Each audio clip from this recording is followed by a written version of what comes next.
Welcome to the Learning Pines YouTube. We hope this video helps. You start by defining clear requirements and constraints so decisions match real needs. First, inventory assets and map existing performance baselines.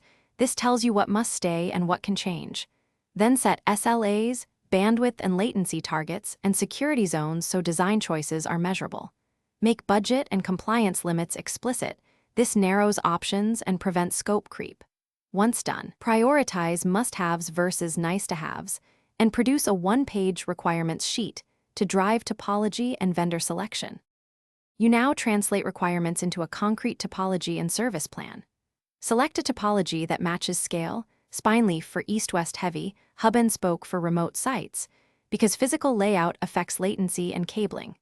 Next, design IP addressing, VLAN segmentation, routing protocols, and naming conventions to simplify operations.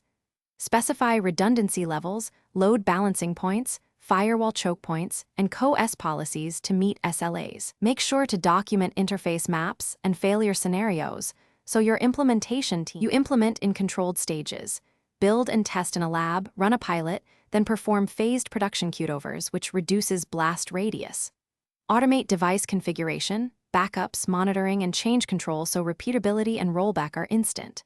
Validate each phase with synthetic and real traffic tests, compare results to baselines, and tune co-S and routing accordingly.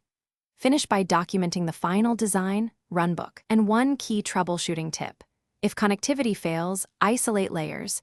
Check physical links, then VLAN, then routing before rolling back changes. Thanks for watching. Consider subscribing if we helped you.